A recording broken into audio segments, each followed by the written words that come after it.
Good afternoon everyone. I hope आप सभी अच्छे होंगे। मैंने आपको बताया था कि हम आज प्रैक्टिस सेट करेंगे सी टेट का, तो मैं लेके आई हूँ चाइल्ड डेवलपमेंट के 30 क्वेश्चंस। ठीक है, तो आज हमारा फर्स्ट है प्रैक्टिस सेट लगाने का। तो चलो देखते हैं, 30 क्वेश्चंस क्लियर करते हैं जिसमें 15 पेडागोजी के हैं। तो स्टार्ट करते हैं पहले क्वेश्चन से। सभी लोग ध्यान देंगे और समझने की कोशिश करेंगे। तो स्टार्ट करती हूँ मैं। ठीक है, फर्स्ट क्वेश्चन है, शर्म तथा गर्व जैसी भावना का विकास किस अवस्था में होता है? ए बाल अवस्था में, बी वृद्धावस्था, सी किशोरावस्था, डी शैशवावस्था। तो आप लोग कमेंट भी करते जाएंगे अपने अपने आंसर्स पे और मैं आपको बताती जाऊंगी। तो इसका राइट आंसर है हमारा बाल्यावस्था। ठीक है, अब सेकंड क्वेश्चन है, लेव वाइगोत्स्की के समाज संरचना सिद्धांत में दृढ़ विश्वास रखने वाले शिक्षक के नाते आप अपने बच्चों के आकलन के लिए निम्नलिखित में से किस विधि को वरीयता देंगे? तो ऑप्शन ए सहयोगी प्रोजेक्ट, बी बहुपरक बहुविकल्पी प्रकार के प्रश्न, सी मानकीकृत परीक्षण, डी तथ्यों पर आधारित प्रत्यास्मरण के प्रश्न। तो बताइएगा, इसका राइट आंसर है सहयोगी प्रोजेक्ट। अब थर्ड, निम्न में से कौन सा कथन सार्थक अधिगम की श्रेष्ठ परिभाषा देता है? तो किसकी परिभाषा बच्चों? सार्थक अधिगम श्रेष्ठ परिभाषा देता है। सार्थक अधिगम के विषय में बताना है। तो ए अधिगम पाठ्य पुस्तकों में दिए गए तथ्यों को याद करने तक सीमित है। अधिगम एक सक्रिय प्रक्रिया है जो बच्चों द्वारा विद्यालय के बाहर ली गई जानकारी को सम्मिलित करता है। सी अधिगम को केवल पेपर पेंसिल आधारित मानकीकृत परीक्षाओं द्वारा ही मापा जा सकता है। डी अधिगम प्रक्रिया में विद्यार्थियों को केवल शिक्षक द्वारा जानकारी मिलती है। तो अब इसमें ऑप्शन ध्यान से लगाइएगा, क्या होगा? देखो, पेपर पेंसिल आधारित नहीं, अब केवल शिक्षक द्वारा, ये भी नहीं। ठीक है, तो इसका आंसर होगा ऑप्शन बी, अधिगम एक सक्रिय प्रक्रिया है जो बच्चों द्वारा विद्यालय के बाहर ली गई जानकारी को भी सम्मिलित करता है। क्वेश्चन 4, एक प्रगतिशील कक्षा में कौन सा विकल्प सार्थक शिक्षण को बढ़ावा देने के लिए व्यक्तिगत अधिगम विधि का उदाहरण है? किसकी बात कर रहा है? विकल्प बताना है हमें सार्थक शिक्षण को बढ़ावा देने के लिए। ठीक है, तो ऑप्शन ए निरंतर व्यक्तिगत प्रतियोगिताओं का आयोजन, मौखिक दंड का प्रयोग, एक रूपी मानकीकृत पाठचर्या या केवल अधिगम का मूल्यांकन के स्थान पर अधिगम के लिए मूल्यांकन पर बल देना। अब बताओ, एक रूपी होना चाहिए? नहीं। मौखिक रूप से ये भी नहीं होगा। अब इसका आंसर आप लोग बताइए क्या होना चाहिए? या केवल अधिगम मूल्यांकन? नहीं। हमें क्या है, अगर हम किसी व्यक्ति को, कुछ बच्चों को हमें एक अच्छा शिक्षण ज्ञान देना है तो हमें निरंतर उसको बीच बीच में हमें उसकी प्रतियोगिता व्यक्तिगत, अब कुछ भी पूछ लिया क्वेश्चन बीच में हम पढ़ा रहे हैं उठ के, तो उसको व्यक्तिगत निरंतर व्यक्तिगत प्रतियोगिताओं का आयोजन कराते रहना चाहिए। ठीक है, अब है प्याजे के अनुसार एक शिक्षक का डैश और प्याजे के अनुसार एक शिक्षक का डैश और डैश होना बहुत ज़रूरी है। अब आप देखिए ऑप्शन, गतिशील, लचीला, संरक्षित, अनम्य, सहानुभूतिपूर्ण, पारदर्शी या यांत्रिक या व्यवहारवादी। तो इसका आंसर क्या होगा बच्चों? गतिशील लचीला होगा। ठीक है, अब हम आगे बढ़ते हैं, इसी प्रकार से ध्यान दीजिएगा। क्वेश्चन 6 है, हावर्ड गार्डनर के सिद्धांत में सोच को व्यक्त करने के लिए धारा प्रवाह और लचीले ढंग से भाषा का उपयोग करने की क्षमता डैश बुद्धि की विशेषता है। अब जो हमारे हावर्ड गार्डनर हैं उनके अनुसार हमें बताना है। तो हमारा ऑप्शन है भाषाई, बी प्रकृतिवादी, सी स्थानिक, डी अतः व्यक्तिक। अब आप बताइए, तो इसका आंसर है, अपने अपने आंसर कमेंट बॉक्स में प्लीज़ शेयर करते जाइए बच्चों। तो इसका आंसर है भाषाई। इसका आंसर बच्चों क्या होगा? भाषाई। ठीक है, आगे बढ़ते हैं इसी प्रकार से। शीर्षगामी सिद्धांत विकास के किस क्षेत्र पर लागू होता है? शीर्षगामी सिद्धांत, ठीक है, ए गामक विकास, बी भाषा विकास, सी संज्ञानात्मक विकास, डी नैतिक विकास। तो अब सोचिए और आंसर दीजिए, गामक विकास होगा, भाषा विकास होगा या संज्ञानात्मक या नैतिक। तो इसका आंसर है गामक विकास। 8, बच्चों में जेंडर रूढ़िवादिता एवं जेंडर भूमिका अनुरूपता को कम करने के लिए निम्नलिखित में से कौन सी पद्धति प्रभावशाली है, मतलब सबसे ज़्यादा इफेक्ट डालती है। तो देखो, ए जेंडर विशिष्ट भूमिकाओं को महत्व देना, बी जेंडर पृथक खेल समूह बनाना, सी जेंडर पृथक बैठने की व्यवस्था करना, या डी जेंडर पक्षपात के बारे में चर्चा करना। तो बताइए, तो इसका आंसर है जेंडर पक्षपात के बारे में परिचर्चा करना। अब क्वेश्चन 9 है, उस उदाहरण को चुनिए जो आंतरिक प्रेरणा को दर्शाता है। तो फर्स्ट है, रोशनी परीक्षा में अच्छे अंक के लिए परिश्रम कर रही है क्योंकि उसके माता पिता ने उसे 90% से ऊपर अंक लाने पर घड़ी दिलाने का वादा किया है। इसमें क्या बात आ गई? बात आगे लालच दे दिया उसके फादर ने। बी रूमी अपना गृह कार्य पूरा कर रहा है क्योंकि उसके माता पिता फिर उसे टीवी देखने देंगे, ये भी इसी तरीके का है। सी रोमा बहुत सी पुस्तकें पढ़ रही है क्योंकि रीडिंग स्टार बोर्ड पर अपना नाम ऊपर लाकर वह अध्यापिका की प्रशंसा पाना चाहती है। आगे बढ़ते हैं, डी अपनी परियोजना कार्य के लिए रवि विभिन्न स्रोत तलाश कर रहा है क्योंकि वह नई जानकारी लेने में रुचि रखता है। हाँ, ये ऑप्शन हो सकता है हमारा, क्योंकि यहाँ पे कई आंतरिक प्रेरणा के आधार पर हमको बताना है। तो इसका ऑप्शन क्या होगा, आप भी साथ साथ बताते जाइए अपना कमेंट बॉक्स में। अपनी परियोजना कार्य के लिए रवि विभिन्न स्रोत तलाश कर रहा है क्योंकि वह नई जानकारी लेने में रुचि रखता है। ठीक है, और बच्चों चैनल को प्लीज़ सब्सक्राइब कर देना, लाइक कर देना एंड कमेंट जरूर करना। कुछ कमियां हैं जो मुझे पता है, मैं सुधारने की पूरी उसको कोशिश करूँगी, होता है थोड़ा। अब क्वेश्चन नंबर 10, कक्षा 5 के न्यून सृष्टि वाले बच्चों को डैश ए कक्षा में विशेष बर्ताव करना चाहिए।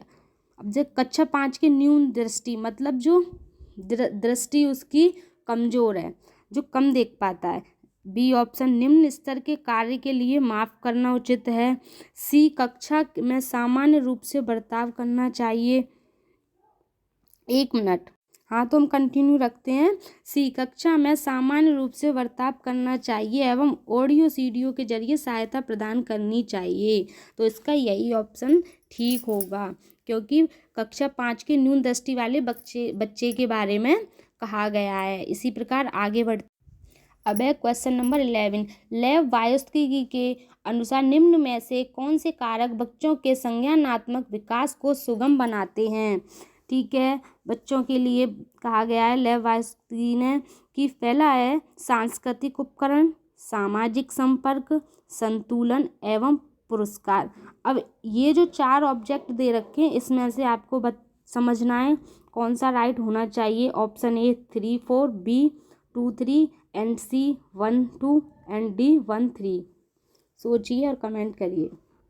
तो इसका आंसर होगा सांस्कृतिक उपकरण। इसका आंसर क्या होगा बच्चों, सांस्कृतिक उपकरण एंड सामाजिक उपकरण, सामाजिक संपर्क। तो इसलिए इसका ऑप्शन है सी 1 एंड 2। अब 12 है, निम्नलिखित में से कौन सा व्यवहार बच्चे की अधिगम निर्योग्यता की पहचान कराता है या करता है। ए अपमानजनक व्यवहार, बी शब्दों को सही तरह से ना समझ पाना तथा शब्दों सही तरह से ना लिख पाना, मतलब शब्दों को ना तो समझ पाना और ना सही तरीके से लिख पाना। सी मनोभाव का जल्दी जल्दी बदलाव, मूड स्विंगिंग, कभी कुछ कभी कुछ। डी ए और सी, बताइए। तो इसका ऑप्शन है, इसका ऑप्शन बच्चों क्या होगा, बी शब्दों को सही तरह से न समझ पाना तथा शब्दों को सही तरीके से न लिख पाना। ठीक है, छात्रों में भय का भाव, ऑप्शन अधिगम में काफ़ी सुधार करता है, अधिगम के लिए हानिकारक है, अधिगम के लिए आवश्यक है, अधिगम पर कोई प्रभाव नहीं डालता।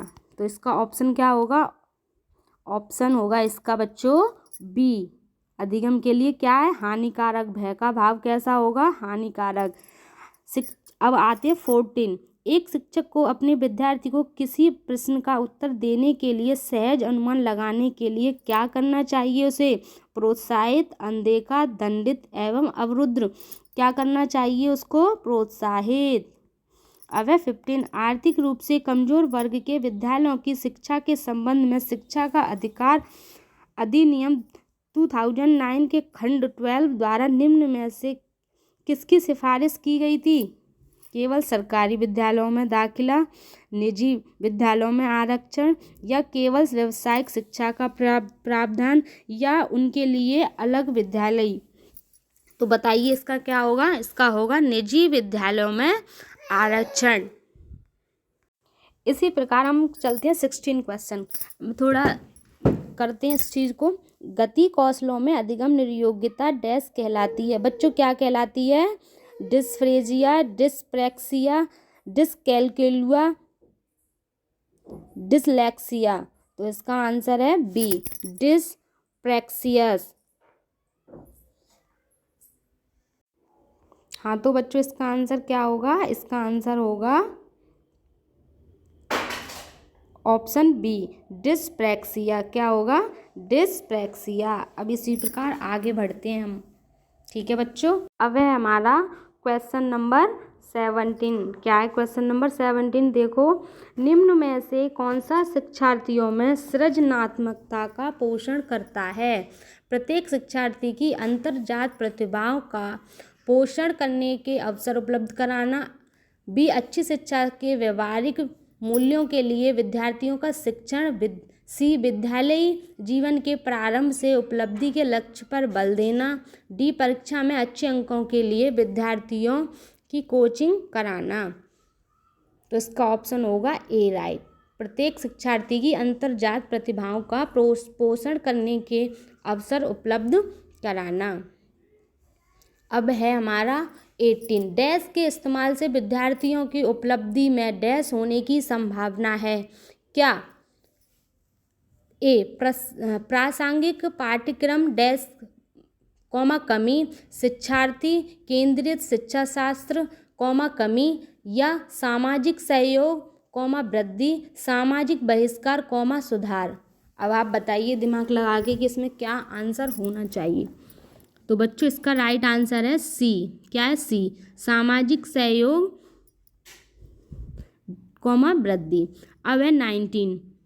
विद्यालय यात्रा पर जाने के लिए पोती को अपने पिता से बहस करते हुए देखकर दादी कहती है कि तुम अच्छी लड़की की तरह आज्ञाकारी क्यों नहीं हो, तुम लड़कों की तरह व्यवहार करोगी तो तुमसे शादी कौन करेगा। यह कथन निम्नलिखित में से किसको प्रतिबंधित करता है, लड़कियों और लड़कों के स्वभाव के बारे में रूढ़िबद्ध धारणा, लड़की के लिंग की गलत पहचान, लिंग समरूपता, या बच्चों के पालन पोषण में परिवार की कठिनाइयाँ।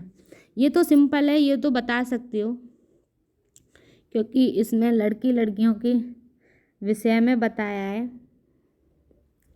तो इसका आंसर है बच्चों लड़कियों और लड़कों में के स्वभाव के बारे में रूढ़िबद्ध धारणा। 20। शिक्षक एवं विद्यार्थी के मध्य संबंध होना चाहिए स्नेह का, सम्मान का, विश्वास का, या उपयुक्त सभी। तो क्या होना चाहिए, उपयुक्त सभी। निम्न में से कौन सा विकास सिद्धांत इस पर निर्भर कर था कि बच्चे दूसरों के आचरण का अवलोकन करके तथा नकल करके सीखते हैं, बताओ किसका, ए प्रतंतुति अधिगम, बी चिर प्रतिष्ठित प्रानुकूलन क्लासिकल कंडीशनिंग, सी सामाजिक अधिगम का सिद्धांत, या डी क्रिया प्रसूत अनुकूलन ऑपरेटिंग कंडीशन। तो इसका आंसर होना चाहिए सी, सामाजिक अधिगम का सिद्धांत। 22। लॉरेंस कोलबर्ग के नैतिक विकास के सिद्धांत के किस चरण में बच्चे दूसरों के इरादों की उपेक्षा करते हैं और इसके बजाय अधिकार और नकारात्मक परिणामों के डर पर ध्यान केंद्रित करते हैं, बताइएगा। सजा और आज्ञाकारिता अभिविन्यास, बी अच्छा लड़का लड़की अभिविन्यास, या कानून और व्यवस्था अधिगम, या सामाजिक अनुबंध अभिविन्यास। तो इसका आंसर होगा क्या? अगर बाई चांस आपको कोई गलत लगे कि मैंने कोई गलत बताया है तो प्लीज़ आप उसे बता सकते हैं कि मैम ये गलत हो गया है। जैसे इसका आंसर होगा, इसका होगा आंसर ए। आगे बढ़ते हैं हम इसी प्रकार से। देखिए, सीखने की प्रक्रिया में अभिप्रेरणा। ए, पिछले सीखे हुए को नए अधिगम से अलग करती है। बी, शिक्षार्थी की स्मरण शक्ति को भी पैना बनाती है। सी, शिक्षार्थियों को एक दिशा में सोचने के योग्य बनाती है। डी, शिक्षार्थियों में सीखने के प्रति रुचि का विकास करती है। बताइए क्या होना चाहिए इसका? इसका ऑप्शन है राइट आपका डी, शिक्षार्थियों में किसकी प्रति रुचि का विकास करती है, सीखने के प्रति रुचि का विकास। अब आते हैं हम क्वेश्चन नंबर 24। तो चलिएगा, इसका राइट आंसर है सी। ठीक है, अब आते हैं हम 25 नंबर पे। संवेगों से संबंधित समकालीन मनोवैज्ञानिक सिद्धांत संज्ञानात्मक और भावनात्मक प्रक्रियाओं के संबंध को किस तरह देखते हैं? ए, दोनों एक दूसरे से स्वतंत्र हैं। बी, दोनों एक दूसरे से गुथे हुए हैं। सी, केवल भावना ही संज्ञान को प्रभावित करती हैं। डी, केवल संज्ञान ही भावना को प्रभावित करता है। तो आपका इसका राइट आंसर होगा दोनों एक दूसरे से गुथे हुए होते हैं। गुथे हुए मतलब जुड़े हुए। ठीक है, अब है 26 हमारा क्या कहता है? 26, नए स्पष्टीकरण तैयार करना, लक्ष्य प्राप्त करने के लिए पहले सीखे गए नियमों के सरल अनुप्रयोग से परे जाना और परिणामों का मूल्यांकन करना। निम्न में से किसके महत्वपूर्ण भाग हैं? किसके महत्वपूर्ण भाग हैं? ए, समावेशन। बी, भ्रांति। सी, समस्या समाधान।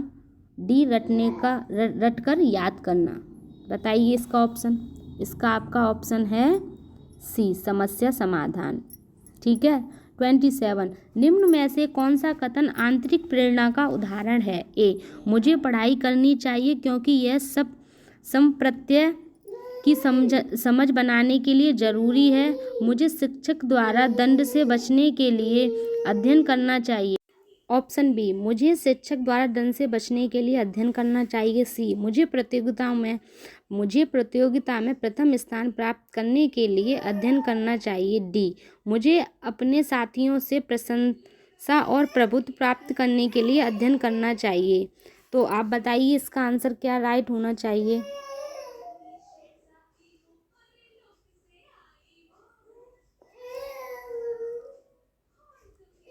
बताइएगा।